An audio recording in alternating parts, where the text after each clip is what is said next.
Welcome to the world of the Transgo High Performance Shift Kit. In this video presentation, we'll show you step by step how to beef up your turbo hydromatic 4L60E transmission fast and easy with a Transgo Performance Shift Kit. You'll love it. This transmission is about to come alive. This video shows a typical installation. Its purpose is to help you install this kit with confidence. The written instruction booklet has specific instructions. Follow it to the letter carefully during the entire installation. Finish and review each step before moving on. When installing springs, follow the instructions for custom options, size, location, and color. When drilling any holes, follow instruction for proper size and custom options. When plugging any holes, follow instruction for proper chamfer, size, and location. Plugs are sometimes drilled to a specific orifice size. As you read, follow shift customizing options as they apply to your installation. Notice the If Trans is Apart pages. These are the typical tools needed to do the installation. First, let's road test the vehicle to see if the transmission is in good working condition. We just want to be sure it has 4 forward gears and reverse.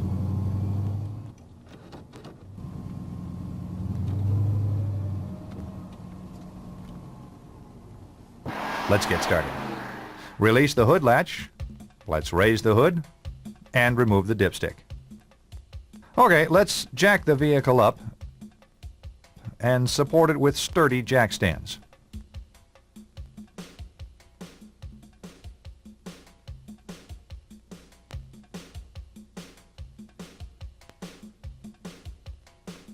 Before we go under the car, let's gather the required tools. We will need an 8, 10, and 13 millimeter socket, speed handle, long screwdriver, small screwdrivers, drain pan, snap ring pliers, needle nose pliers, water pump pliers, and some wiping rags. Let's make sure you have the transmission that this kit fits. Notice the pan is large, rectangular, and has 16 pan bolts. Look here on the passenger side. We have a large vertical electrical connector. On the driver's side, we have the shift linkage and a line pressure tap. This is the right transmission. Let's get going. Place a drain pan under the transmission, favoring toward the front. If your pan bolts are hidden or too close to the crossmember here in the rear, you may need to remove the bottom rear mount bolt or bolts to gain access to the rear pan bolts. Pry up on the transmission and insert a socket between the frame and the mount. Now you can get to the bolts. With a 13 millimeter socket and a speed wrench, remove all the oil pan bolts except for one toward the rear here. If necessary, pry the pan loose, then loosen the last bolt slowly and let the oil run over the front edge of the pan. Lower the pan and lay it aside. Now let's remove the filter. If the transmission oil is still hot, protect your hands with a rag.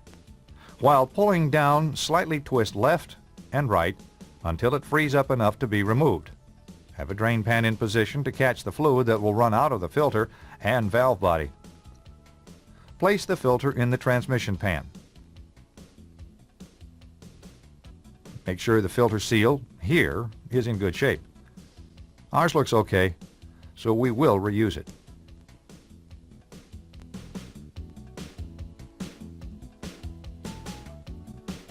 Before removing the wiring, let's make a simple drawing showing how the wires are connected to the solenoids. Okay. Now, let's remove the wiring harness and these 2 solenoids.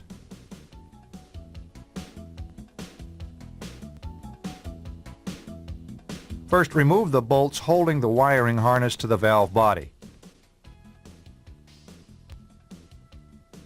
Now, unhook all the connectors except this one here.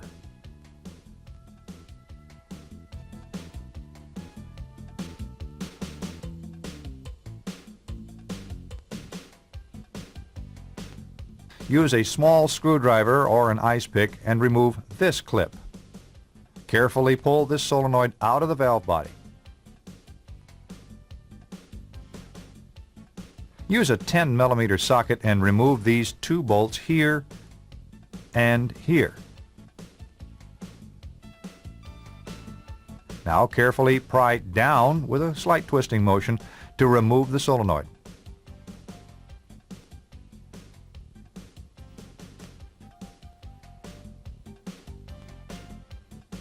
Now let's tuck the wiring harness out of the way, like this. Place the drain pan under the valve body to catch the fluid that will drain from the valve body and transmission. Okay, let's get going. Now let's remove the valve body. It's held in place with 17 bolts. Some we have already removed. Notice the short 13 millimeter bolt that holds this detent spring in place right here. Remove it now using a 13 millimeter socket and set it in the pan. Change to the 10 millimeter socket and remove the 3 long bolts from this plate first.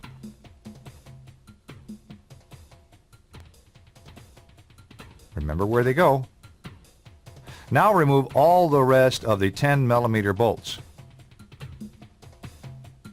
Change to an 8 millimeter socket and remove this bolt here. Now loosen this last bolt a half turn and let the valve body drain. Support the valve body and remove the bolt. Lower the valve body slowly until the manual lever link becomes vertical. Now move the valve body sideways and slide the link out of the valve like this. Lay the valve body upside down in the pan so it can drain. The valve body has check balls, but don't worry, the instruction sheet shows you where they go. Now let's remove these 3 10 millimeter bolts out of the second accumulator housing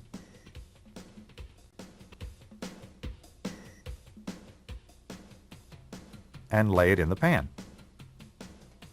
Let's change to an 8 millimeter socket and remove 2 of the bolts from this plate.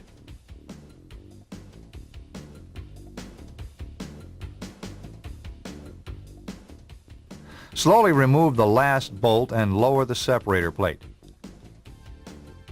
Be careful not to lose the check ball on the separator plate. Don't worry, the instruction sheet shows where it will go. If the 4th piston did not come down with the separator plate, remove it.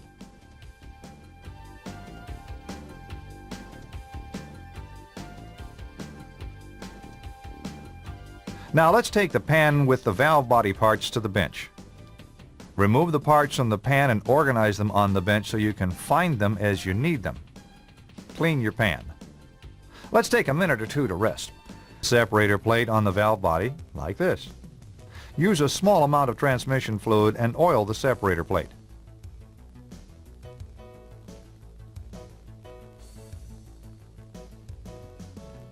Find the gasket with the letter C cut in it here. Lay it on the separator plate.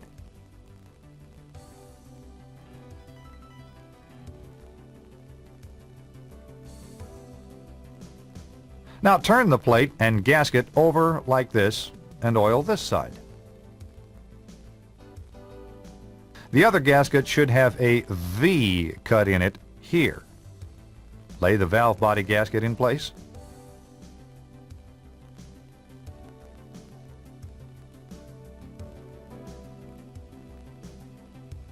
Now turn the plate with both gaskets over again and position it correctly on the valve body.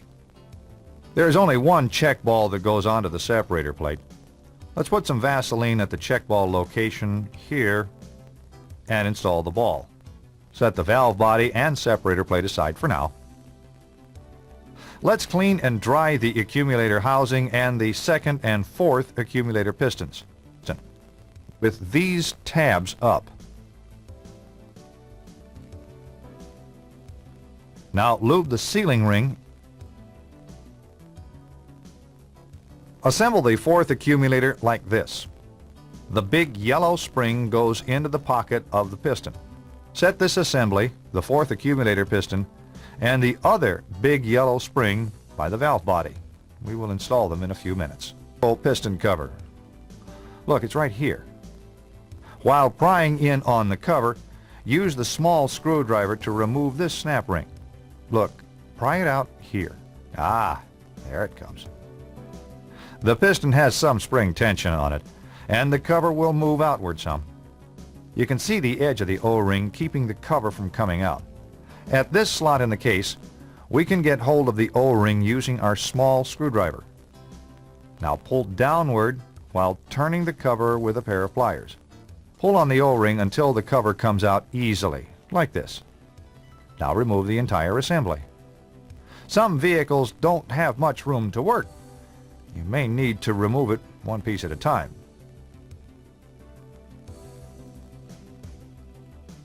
Put the parts in the pan. Use a pair of long-nosed snap ring pliers like these and remove this snap ring. It holds the boost valve bushing, the pressure regulator springs, and the pressure regulator valve in the pump. Be careful here. The parts above the snap ring are under some spring tension. Carefully push up and release a few times so the bushing will come down without sticking. Remove the boost bushing and valve along with the pressure regulator springs and valve. Use a pair of needle nose pliers to remove the pressure regulator valve if it doesn't come down. Put these pump parts in the pan and take them back to the bench. Find the pressure regulator parts we just removed. Here they are. Set the boost valve and the original pressure regulator springs aside. You will be replacing them with these new high-performance springs and valve found in the kit. Here they are. Under the car we go. Place the pressure regulator valve on top of the new spring and push it up into the bore as far as you can.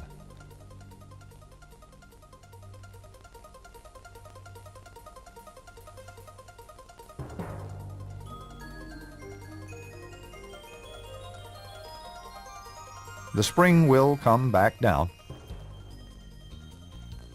Set the new spring onto the stem of the new boost valve and the spring over that.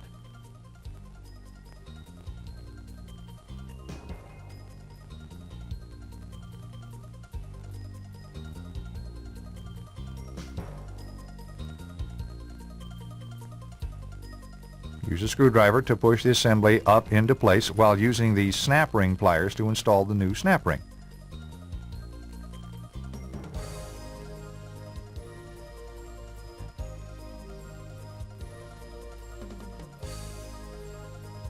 Push up and release a few times, checking that the snap ring is seated in the groove. If you have trouble with the snap ring and just don't have enough hands, get a buddy with a long, thin screwdriver to help you. Let's go back to the bench. We will need to disassemble this component. Remove this E-clip here and take it apart.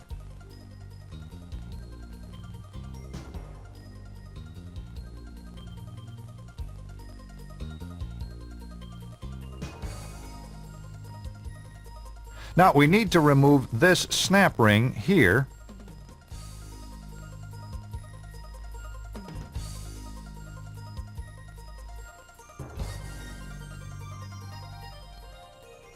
The retainer and the cushion spring or springs.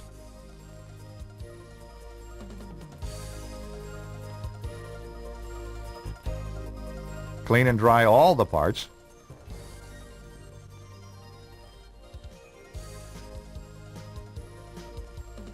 Now we're ready to put it back together. Next, install this spring, washer, and E-clip. Make sure the sealing rings are still in place on the second piston. If necessary, use a little Vaseline to hold them in place. Next, find the large red O-ring and install it on the second housing. Use a little Vaseline and lube the O-ring. Now place this assembly on the piston. It goes on like this. Find the fourth piston, make sure the sealing ring is in place. Use a little Vaseline to keep the sealing ring in the groove and to hold the ends together.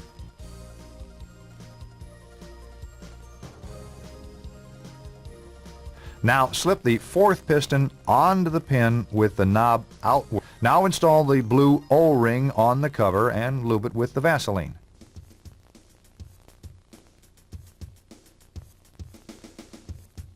Place the original return spring on the tapered end of the pin. Now put the second piston assembly and a fingerful of Vaseline in the pan. Now let's take these parts to the car. Be sure the return spring is still on the pin. Insert the pin and second piston assembly into the case.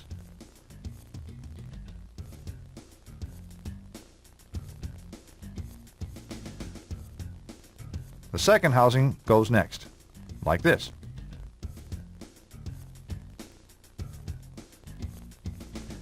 If you don't have enough room, you may need to remove the E-clip and install this assembly a piece at a time.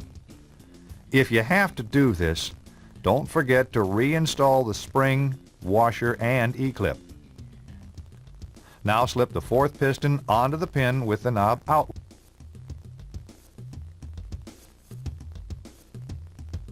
Cover in the bore.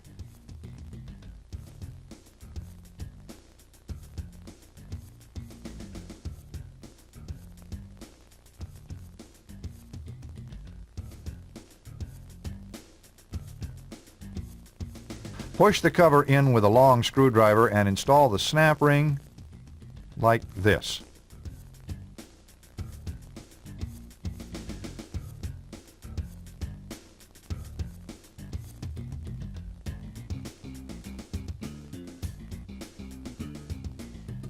Yeah, that's great.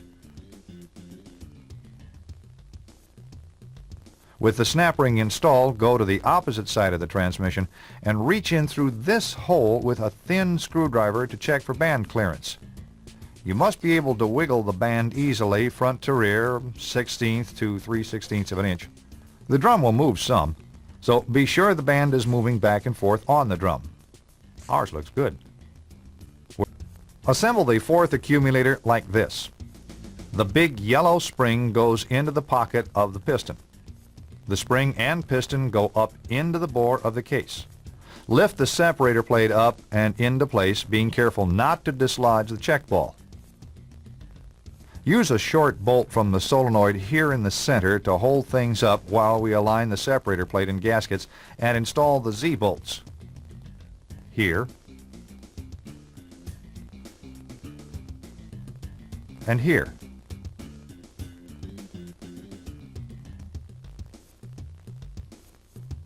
Be careful and line up all the holes.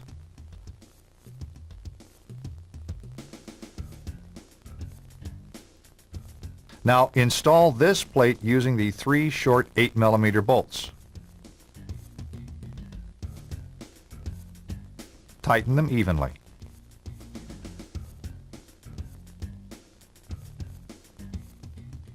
Change to the 10mm socket and install the second accumulator assembly.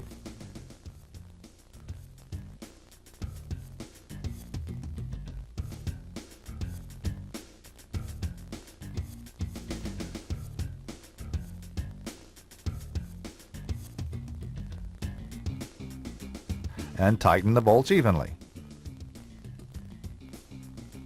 Looks good. We can install the valve body at this time, but first remove the short bolt and the Z-bolts.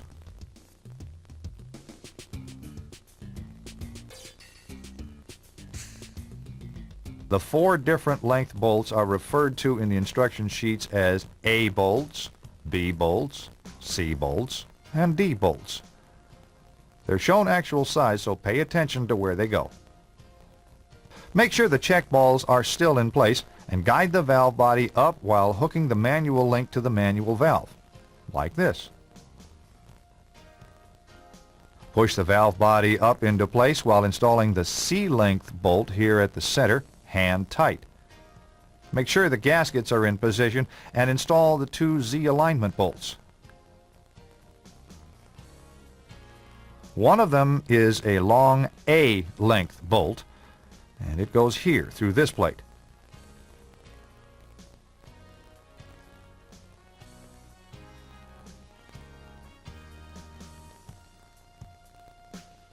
The other one is a D-length bolt, and it goes here.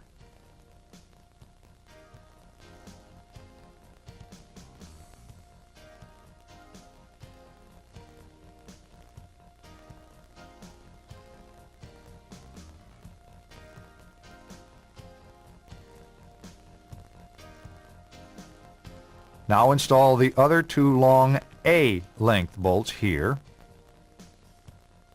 and here. The other short D-length bolt goes here. The three 8mm B-length bolts go toward the rear here, here, and here. Now install the rest of the valve body bolts. The remaining bolts should be C-length bolts. Do not make a mistake here. Double check yourself. There will be 3 A bolts here, 3 B bolts here, and 2 D bolts here. All the rest of the valve body bolts are C. When you're sure the valve body bolts are installed correctly, tighten them evenly.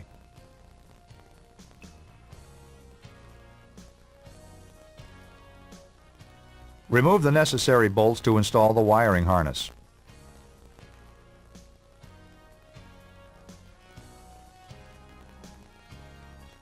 Install the harness and tighten the bolts.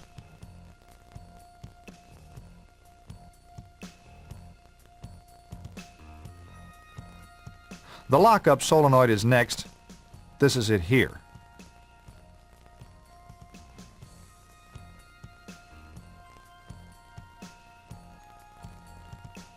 Install the solenoid and the two short bolts.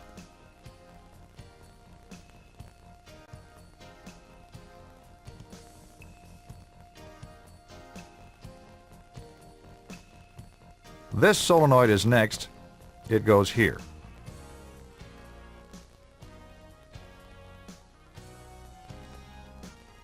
Don't forget the clip. There. The solenoid can't fall out. Looks good. Now reconnect the wires. Refer to the drawing if necessary.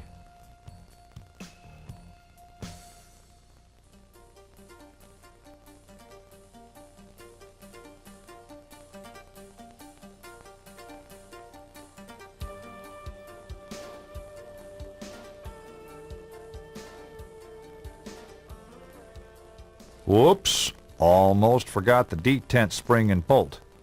Let's do it now.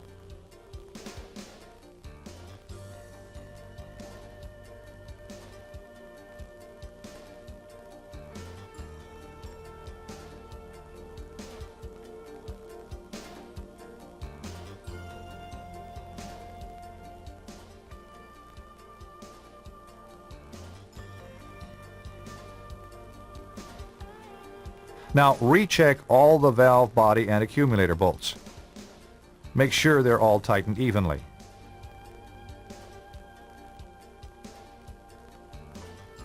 If you have any doubts about your work up to this time, double check it now. Check the new filter in this area for any cracks. If it's okay, lube the seal and install the filter.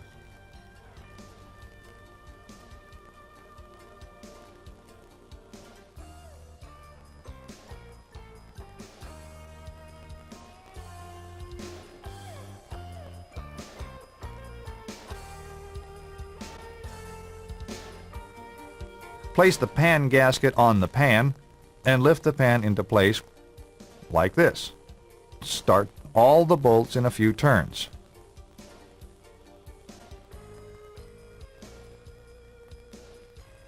Now tighten all the pan bolts with a speed handle evenly. Double check each bolt.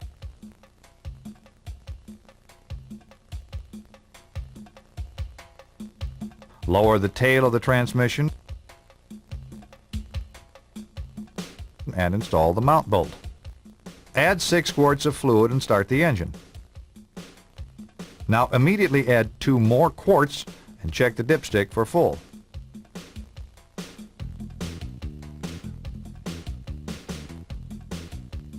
Look, it is still about a pint low. Let's add and recheck.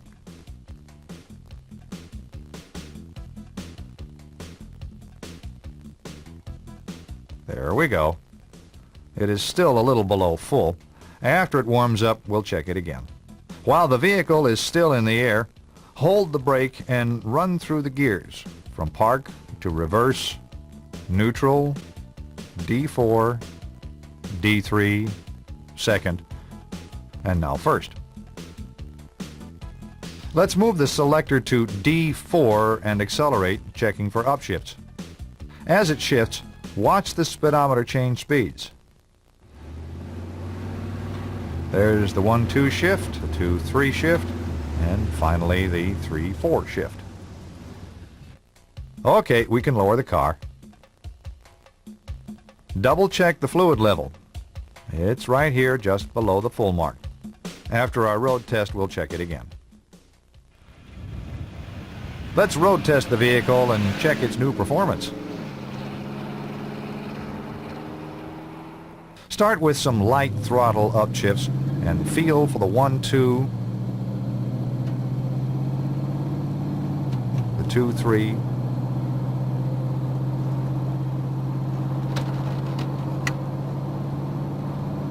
and the 3-4 shifts. This will tell us if the valve body is working normally. Do we have good, quick, crisp shifts with no delays?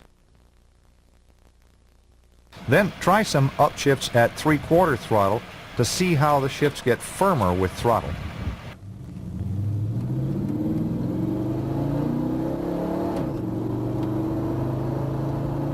This one is okay. Yes, this transmission has come alive.